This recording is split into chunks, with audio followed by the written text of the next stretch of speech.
Let them prepare as they said that they will kill me. Ready. These are bullets. Can you see? These are bullets in the bush.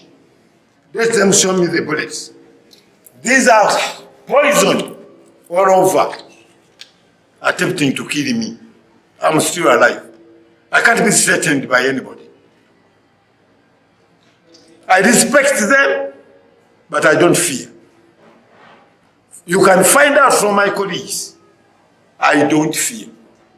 If they want to use that chance that I retired in the army, yes, but I'm still alive. Chinyamatama, 10 years in parliament, no word, instead you attack Azake. Did the people in Iraq send you to attack your fellow MPs? The only word they had from Chinyamatama, attacking Zake. General Katumba Wamala avudde na tisanga bwagenda okwegatta ku kibiina kya National Unity Platform singa ebyabalwanya bibate bikyuseemu.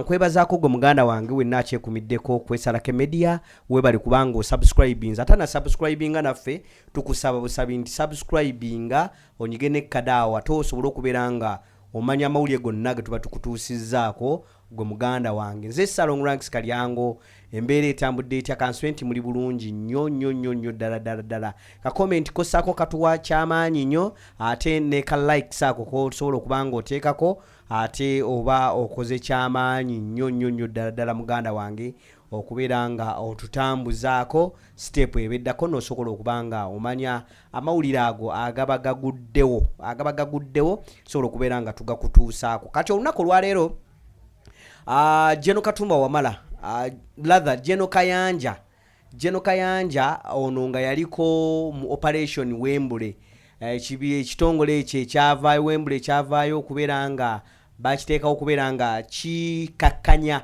obubbi bwali bugenda mu maaso mu ggwanga lino Uganda mu mwaka gwa 2020 awo 2025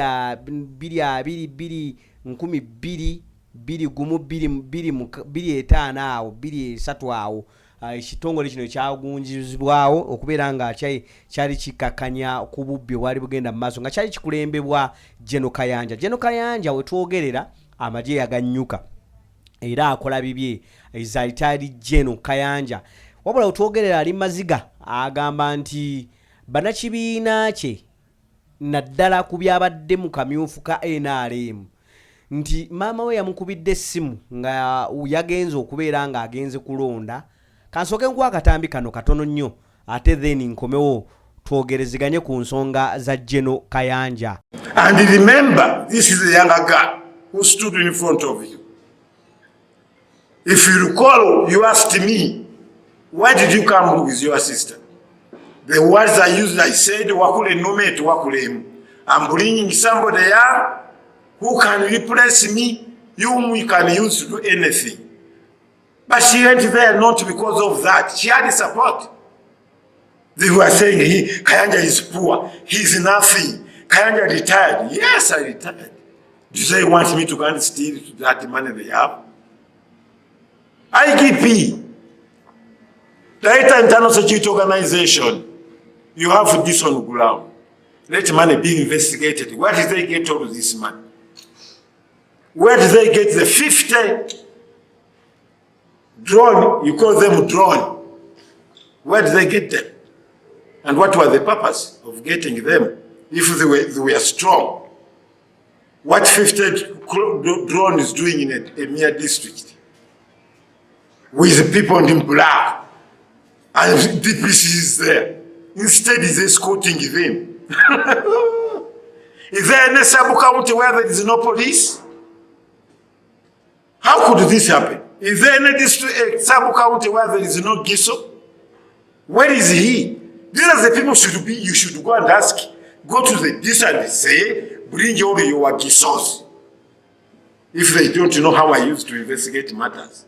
Bring your GISOs here to tell us what happened. Police, call all your officers from all sub-counties. Bring them down. This does not need even a day or two. Ask them, they say, everything went well, A fraud, elections from midday to 3 a.m. in the night? Do you expect those who voted to be still alive without sleeping, that they are waiting for their votes? What are you doing up to 3 a.m.? That's when they declared the elections in Iraq. I wish I was here. And I want to warn them, I'm around this time. Let them prepare, as they said that they will kill me. Ready. These are bullets. Can you see? These are bullets in the bush. Let them show me the bullets. These are poison all over, attempting to kill me. I'm still alive. I can't be threatened by anybody. I respect them, but I don't fear. You can find out from my colleagues, I don't fear. If they want to use that chance that I retired in the army, yes, but I'm still alive. Chinyamatama, 10 years in parliament, no word, instead you attack Azake. Did the people in Iraq send you to attack your fellow MPs? The only word they had from Chinyamatama, attacking Zake. Javira, have you ever said a word? Let's go to the parliament and bring those tapes where you say, I defend the people in Rakai. Those people in Rakai have problems. Today I happened to meet somebody whom I will not tell you the names.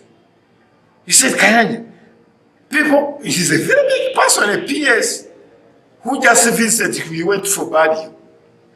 And reaching there, people start talking about Kayanja.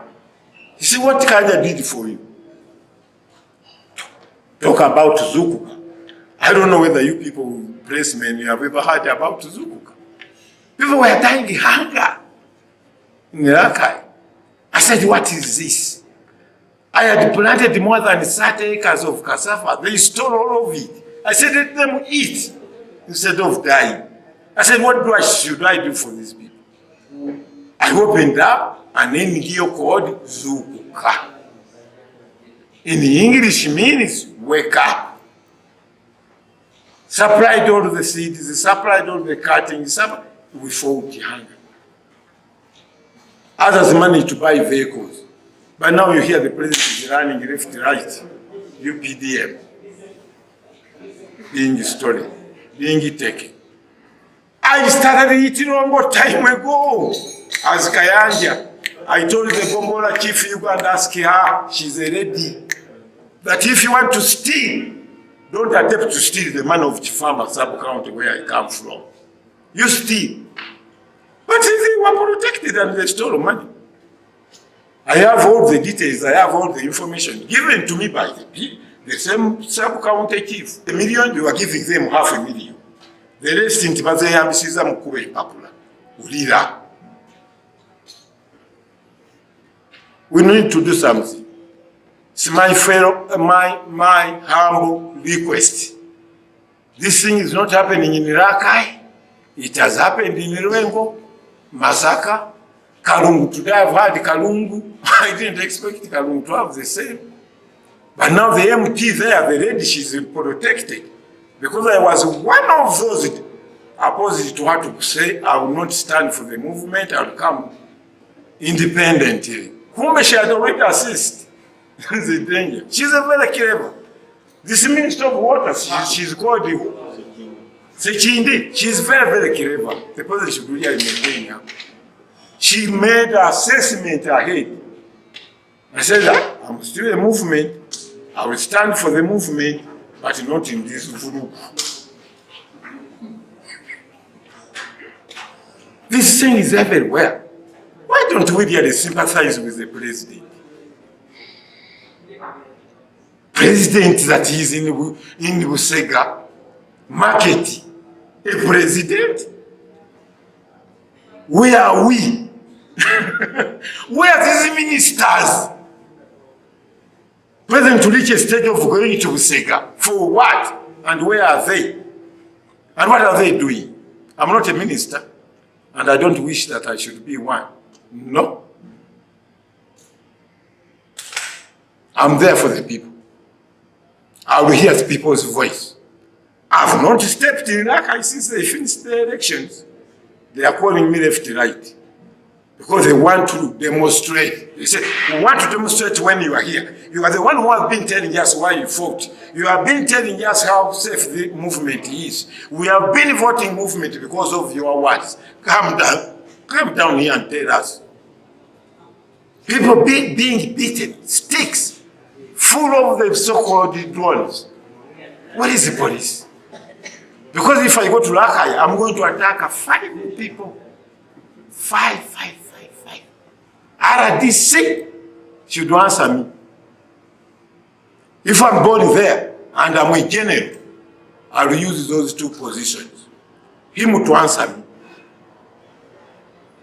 He had attempted saying that he's the head of security and he's head of elections. Since when? Why did we have the district registrar? DPC, where were you? These are the people, the 5 I'm going to ask questions. Diesel, what did you do? For them, they're supposed to do things secretly. Yes, but it's high time to give us their reports.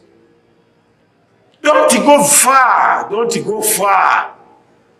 Ask the diesel. We should look for the diesel of that district or the Director General Internal Security. I'm really requesting you humbly. Look for the Director General of Internal Security Organization. Are you aware that volcano is there and so killing people right now? I looked a fool. That's the only thing that defeated me in my intelligence, whatever. I looked a fool. I said, I don't know. See, people are dying, you are sleeping. To find out, this is not there, that he went for holiday. To find out to the Giso, that the Giso is not aware. Can you imagine? President State House is aware, but the people on the ground, they are not aware. It defeated my mind, and I knew the president has intelligence. Let him use that his own personal intelligence. This thing that doesn't need to take 3 days, because their staff is responsible to answer the 5. Let them give us their independent report. If they give me report and I'm satisfied, I will come and apologize. I promise. I will come and apologize. If I look at their report and satisfied, people are showing yes, it is nice. 52, 152. 28, 328. Ma, people are stupid. This was an opening voting. People lining up. Everybody is seeing. It was a very, very good voting. Where the people are too in line and you make it 200, whom are they fooling? But the 5, they are the people fooling everybody. I'm after the 5. Before I deal with Shinyamatama and his colleague, 5, they answerable to the government. And if I'm part of this government, and if I shed blood in this government, I request them they should get it out before I reach Rakai. I'm ready to face anything because of my people. My mother, she slept crying. My mother, 90 years, crying on the phone when I called her. Kanja bino biki nange n'avudde n'engenda mu ekifamba nonde nkuba akalulu twasimbye mu layini simanyi babadde 2 mbameka ate oli yafunye 0 ate kukakana nti afunye 5 maama wange emyaka 9 naye n'akiraba nga omuntu takiraba atambulira ku migo akirabi nze ŋŋaane bajja kunziika ne maama wange manyi ekiŋŋaanya ogendayo agenda kusobola tunula nga ndabi angaye nti bulijjo oŋŋamba nti mwalwana ebyo bye byabalwanya bulijjo oŋŋamba nammwe baafu ebyo bye byabatta. We are not going to allow this to happen. We are just studying it. It's just a matter of time. I'm born from Rakai. We have been getting 90 plus for the movement. People are calling me left, right. That I should not blame them when they got to know. Because they have seen there is a problem within the movement. Movement to movement, you kill each other. Movement to movement, you slash somebody. Who is for Javira? Stupid. Javira. He stands and starts abusing me. Into the whole district, Chifamba sub-county where Kayak General comes, it's full of noob. Thank you, Javira. You have so many people who are supporting you. You have bags and bags of money, which I don't know where you got it. Where do you get that money? Kinyamatama, millions and millions you are dashing. Bags and bags. You never campaigned even a single rally. That's what I was told. But you have support of the RDC. Threatening everybody. You must give Kinyamatama. You give or you don't give, she will pass through. I'm the RDC. Obote, Wakasisi, Nyamurunga, they were there. But where are they? 27 guns managed to remove them. Kale, kansubire nti akatambi ako kalabye bulungi nnyo. Musajja mukulu ono agamba nti ebyabadde mu kalulu ka KNRM, akamyufu KNRM naddala side eyo waabwe Rakai kabadde kennyamiza. Naye nga kino kidiridde ne banna kibiina kino abangi nnyo okuvaayo ne basobola okubeera nga beekubira enduulu naddala ku Electoral Commission y'ekibiina kino ekya NRM nti bababba. Olw'okusinziira ku byali mu kalulu kano nga mwalimu emiggo, mwalimu abantu okubeera nga balangirira omuntu atayiseemu. Katono Kayanja wavudde n'agamba nti ekyatulwanya kyali ki? Nagamba mwenna ku ssaawa eno abali mu kubalaata n'ekibiina kino ekya-NRM mutulage enkovu ze mulina ez'abakubwamu amasasi neffe twalwana tusobole okubeera nga eggwanga eno tulitereeza. Era agamba nti bingi nnyo betulwaniridde ensi eno naye mmwe ku ssaawa eno muli mu kulwanira bululu, muli kulwanira buki. N'agamba nti abantu beewaabwe Rakai babadde nga bamukubira amasimu. Jangu otubuulire gwe bulijjo otugamba nti mwalwanirira eddembe lyeririwa. N'agamba tannagendayo naye tagenda kunenya bantu kuba abantu bamusabye okubeera nga basobola okuba nga beekalakaaza. Kati ye agamba nti singa nzirayo abantu ne basobola okuba nga bagamba okwekalakaza sigenda balemesa ate era sigenda banenya kubanga ebyabalwanya byagaana okuba nga bitereera. N'anenya nnyo ne President Yoweri Kaguta Museveni okubeera nga ye kati yafuuse kyakuzanyirako. Bw'obanga oggulawo akatale n'omuyita n'agenda n'aggulawo akatale Busega. Bw'obanga oggulawo kino n'atera genda mu nniigina zino nniigina z'abakyala. Abakyala balinanga nniigina bwabwe nga kati kitegeeza n'abakyala bakolawo nniigina mugenda kuyita President Museveni ajje asobole okubeerawo. Nagamba ekyo si kyekitiibwa ky'omukulembeze gwe baali balina gwe baaliteekawo okubeera nga abalwanirira. Nagamba nti olaba maama we ye maama we yekka avuddeyo n'alaba ekintu kino nga wa myaka 9 nti balangiridde omuntu gwe balabye nti yafunye 00 ne bagamba nti yasinze. Kati General Kayanja atisatisa n'agamba nti bino biba tebiteredde.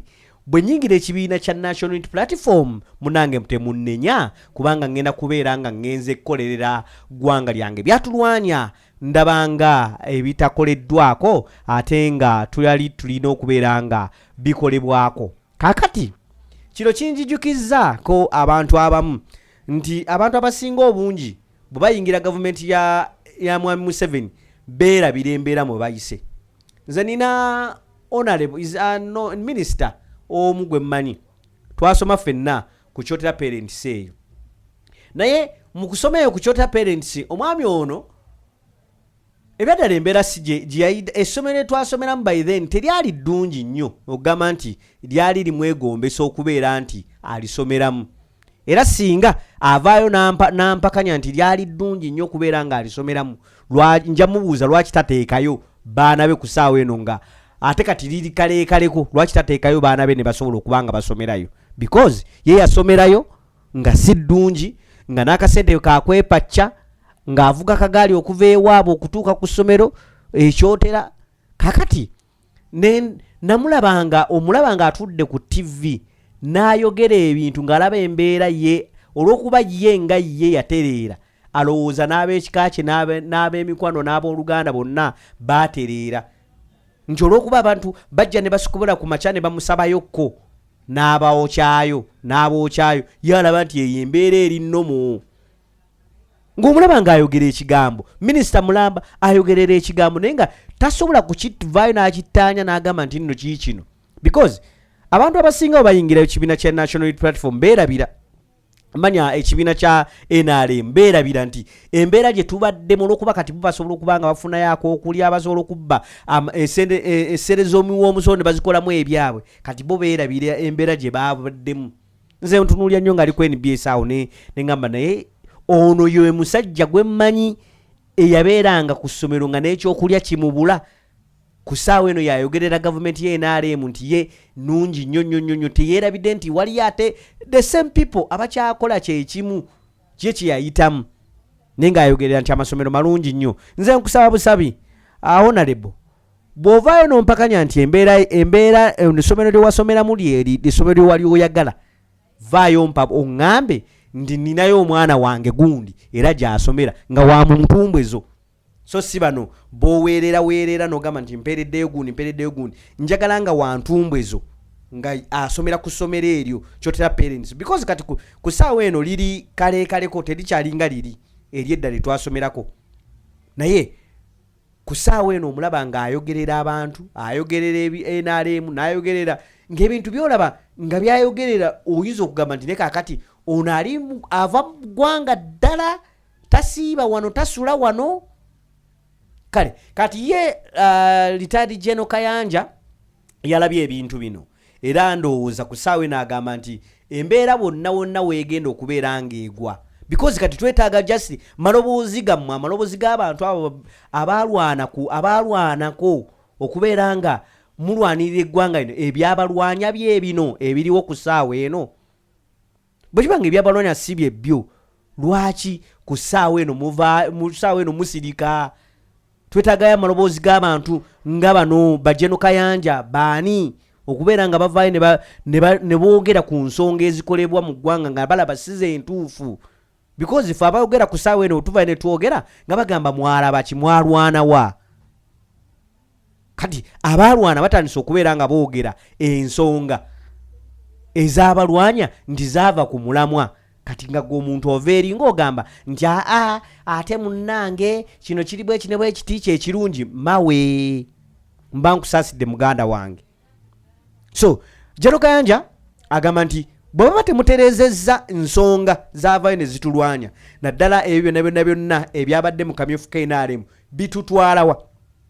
Kakati nina ekintu kye nalabye ne ngamba nti olaba akamyufu ka NRM kabaddemu obuvuyo bwe butyo nti abamu ne basutuuka n'okubeera nga battibwa mu mbeera eno kati ate general election gye tugendamu because bw'olaba nga omwana wa basavinze emmere omwana w'omu maka n'atafuna kati ate mmwe abasabiriza obusabiriza mu makaago olowooza gwoba onoofuna kubanga kati kino kituukiridde okubeera nga akalulu abantu battiddwa abantu ne bava ne balangirira abantu abataabadde mu kalulu ako nga be bawangudde ne balangirira omuntu ataawangudde ne bamulangirira. Kakati tusuubira tutya nti akalulu ketugenda okubigendamu kagenda kubeera free and fair because buli muntu ku ssaawa ena akitunuuliranga bw'akiraba n'akitunuulira n'akyetegereza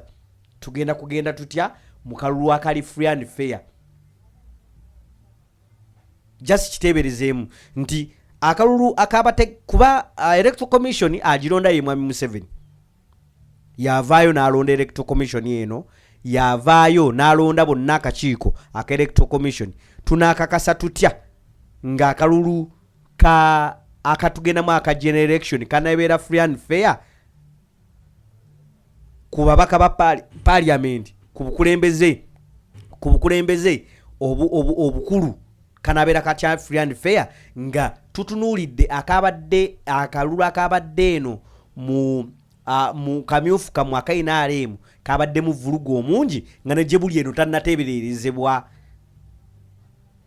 Abasajja bwe batyo bavaayo ne boogera nga mugamba nti oyo yakola bw'ati naye nga boogera ebintu okuva ku mutima gwabwe because abamu ffe twafiirwa bakitaffe mu ntalo.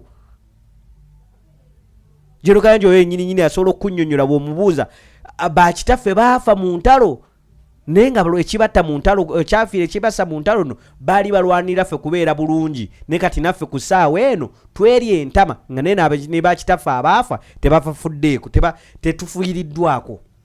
So bantu bano bwe batyo bavaayo ne boogera ku nsonga zaabwe, ne boogera ku nsonga ez'abalwanya, ne boogera ku bintu ebiri obubi. Gwali mwenaale muto mutunuulira bubi n'omulabanga nti afuuse threat eri eggwanga, sooka okuwe muto kyo ogambe kyayayogeddeko kituufu oba kyetaaga okusooka okutunulamu because ffenna twalabye obuvuyo bwabadde bwabadde mu kamyufu k'enaalemu. Nze nina abantu bendaba abakomyewo n'okwesimbawo nga omukyala Amelia Wampigi Mawokota West ndowooza. Amelia kiki otaakola mu kisanja ffe twakula tuwulira nga Amelia oli mu gavumenti ya Mwai Museveni okuva lwe yajja. Kiki otaasobola kukolera abantu b'e Mawokota mu myaka gye wamalako emyaka oba 20 mu bisanja bina oba meka byewamalako byotaakolera abantu b'e Mawokota osobole okubanga okomawo ku ssaawa eno ogambe nti njagala kukolera abantu bange. Biki ebyo byotaakola by then emyaka 2 byoyagala okukolera mu kisanja kino ekimu? Nalabye noono ow'ekyotera ne Kasolo yabeerayo emyaka 15 oba. Biki byotaakola Kasolo byotaakolera abantu b'ekyotera ku ssaawa eno gw'ogambe nti ekyotera yonna yaggwaawo temuliimu muntu n'omu asobola kututegeerera? Leka ku misaayi emito kubenga gwe kati ebintu byoyogera byonna biri yes man. Olwokuba bakuwa obwa minisita gwe otambulira mu mmotoka nnene tokyawulira nguudo mwe ziri mu mabinnya. Oluguudo lw'ekyota luulo okuva wamala ebisanja 3 mu parliament, oluguudo lw'ekyotera nga olulaba lufaanagana nga kasasiro naye ng'oli minisita because era wali minisita nakati oli minisita nga lufaanagana nga kasasiro. Nena kakati okomyewo terwakolebwa kati bali mu luli mu mbeera ey'ennyamiza naye ate otunulya abatunuzi bantu n'obalaba n'ogamba nti kakati nkomyewo mbakolere nze owammwe kyotera ebadde efudde ne bye twakola byonna bibadde bisaanyeewo. Nze ndaba n'ebintu ebintu wali wakola essomero simanya kaaso ng'okoze essomero ekaliisizo n'ekyotera ng'abaana b'emikono yesu era abantu nga bakweyagaliramuko abaana nga bayiga bafuna bajja ne basoma ne bafuna ebyokukola ne bagenda ne batandika okuba nga bakola. Naye n'essomero lyennyini wali otaddewo bakkuba akalulu walijjawo. Kakati tunaakakasizaawa nti singa wasigala n'abantu oba ekyotera okyabakolera embeera bwoti akalulu wali kafunye ate mbungi. Naye essomero wali otaddewo eryali liyamba bannakyotera okubeera nga libayambako okuva nga bafuna ebyemikono bwe bakkuba akalulu n'onyiiga essomero n'olijjawo n'ogenda nalyo n'osenguka n'ebintu ebisinga obungi n'obizza mu disitulikiti y'e Masaka because wali oyagala kwesimbawo. Kakati okomyewo gamba ebyakolebwa biganye era nze ku ssaawa eno njagala kubeera nga nkomawo ku kyotera ate munnange bye twakola bisaanyiziddwawo ebimuguwa bisaanyawo. Kale okyali kwesalako media muganda nange wenna twekumiddeko njagala okubanga nkutegeeza gwe wenna yanoonya engatto y'omwana agenda ku ssomero naawe engatto eyiyo agwo omukozi atambula n'ebigere atambuza piki anoonye engatto ennungi okuva mu mawanga nga Italy, Germany, Turkey. Bagamba nti bannaffe aba Trinity Center bagamba balina engatto zino nga nnungi nnyo ddala bwe tuuka ku mwana w'essomero atwala engatto gy'asobola okwambala emyaka engatte ne mufunda bufunzi nagikomyawo ngate bwebe ekyalinamu basobola okubeera nga bakukyusizaamu balina nsana saako n'ekyengera basobola okuba nga banoonyaako ku namba yaabwe erindoti 75387777 banoonyeeko muganda wange osobola okubeera nga obafuna ofune engatto ennungi gwabadde agula buli mwotaamu n'ogula engatto buli taamu n'ogula engatto abagamba nti koma okubanga taamu ye buli taamu ogula engatto kati gula engatto emu omwana emumazeeko taamu emazeeko emyaka 2 ate oli okuddemu ng'obe mufunze na bufunzi naye ng'ate yagikoowa n'ogiwa n'emutoowe n'agiwa mutoowe n'agiwa mutoowe basange ku noti 75387777 ne noti 7 noti emu 12 bebanafa batwinizi center basangibwa Kyengera saako ne Nansana batuukirire ate gwali ebweru wa Kampala bakola deliveries naawe ali mu Kampala mwennyini bakola delivery okubeera nga bakutuusaako engatto zo wonna woli bakuweereza message enaba zombi kweziri ku WhatsApp baweereza message ongambe nawulidde muyina engatto ennungi ate mulina engatto ennungi ndagaako zolina ku WhatsApp umalirize sayizi y'omwana oba ogimanyi oba naawe eyiyo omugambe kale mpeeyo bagikuweereze kakati mawulire amalala omukyala Evelyn Anite mbadde mpita nendaba interview Evelyn Anite gye yali akoze before nga tannadduka mu kalulu Anite teyakomyewo mu kamyufu KNRM agamba mu katambi kano sooka okawulire. The issue of use of money, it's crazy, it's insane. You actually use money you don't have.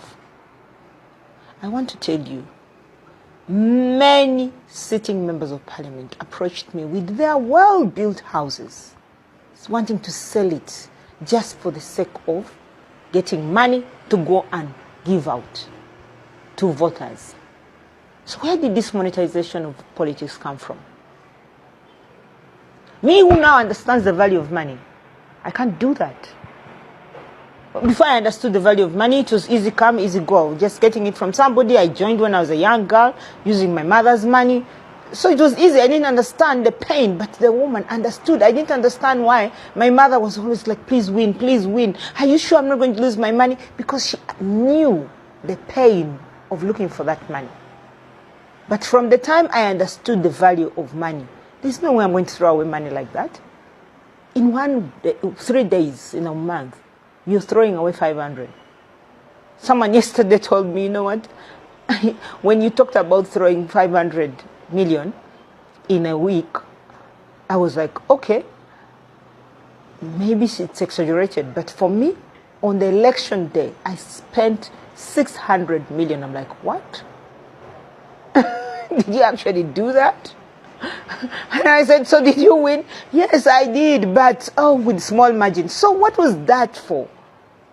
It's too expensive.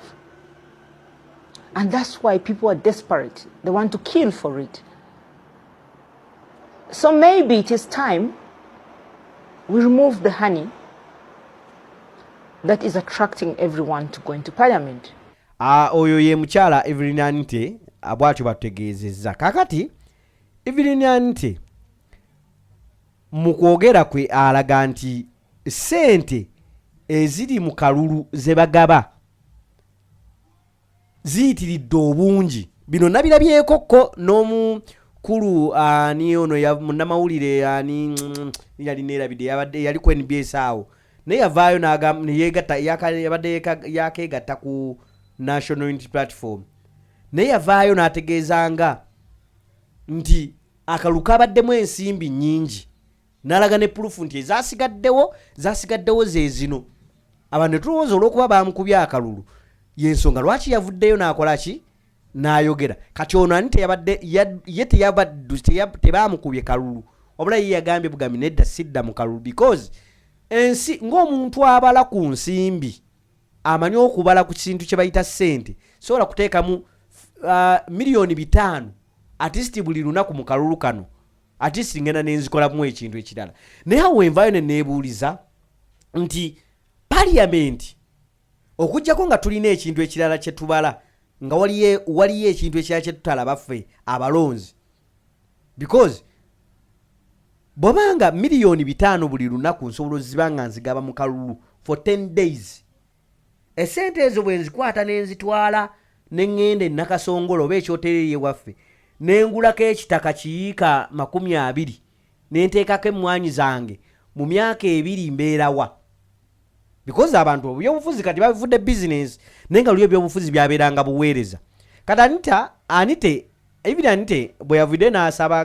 gavumenti nti ekendeeze ku ssente zeewa omubaka wa parliament okuva ku miliyoni 3 gwe bafuna zidde ku miliyoni 5 buli mubaka wa parliament because bino bireetedde olw'okuba kati balabanga omulimo gwafuuse omulimu oba member of parliament gwafuuse omulimu kati bireeteddemu n'ebirerya buli muntu ayagala kubeera nga ayingira parliament buli muntu ayagala kubeera nga agenda kwenogera ku musimbi ogwo naye Anite kyeweerabidde nti gavumenti gy'oweererezaamu nga vice president wadde obwa vice president bwa wano bubeera bwakisiikirize because tetulaba nko Mwami Museveni bwafulumye kuva wano mu ggwanga n'agenda ebweru w'eggwanga Anite n'asigala nga ye president w'eggwanga lino Uganda naye ng'agenda waliwo n'emirimu egimu gye twa president Museveni nga teyaligenzeeyo nga yalitumye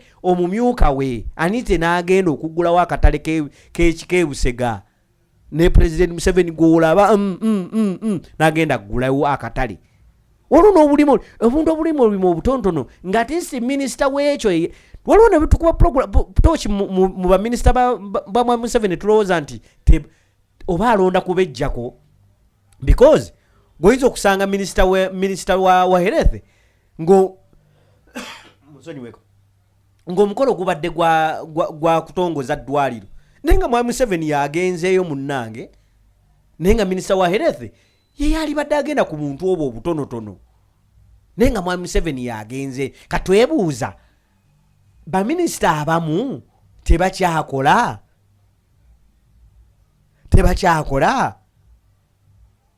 kati Anite ebyaddala okudduka mu kalulu Yesu wakadduseemu naye nga ali mu parliament before okuleeta okusala ku muwendo gw'essente gwe bawa ababaka ba parliament nze nsuubira twalisoose ne twekuba mu ttooki nga ffe kuba mulina kabineti yammwe mulina kabineti ya NRM gye musobola okutuulamu ne mugamba naye nedda kino nebwe nedda kiswaza tukitereeze because embeera gyeraga esajjuse kale webale kubanga okyekumiddeko kwesalako media subscribinga commentinga osobole okubeera nga ate omanya emboozi zetuba tutaddeyo byebyo ebibadde side eyo naye nga abantu bo kamyufu kenali nga kakagwa tulinayo tugenda kulaba ate yo nupte egaba bugabi card nayo tunaatera okubanga tulaba baani abagenda okubeera nga batunka ate mu kubeera nga batunka nabana aba NRM abayiseemu tetunnamanya oba NRM enaasazaamu abamu beyalonda abeekubidde enduulu ne basobola okubeera nga bayambibwa naye biri awo byonna tebinategeerekeka kale webale kubanga otwekumiddeko subscribinga sharinga commentinga ate okubeko ne kadaawo osobola okubeera nga omanya emboozi zetuba tutaddeyo Salongo Ranks Kalyango webale kubanga otwekumiddeko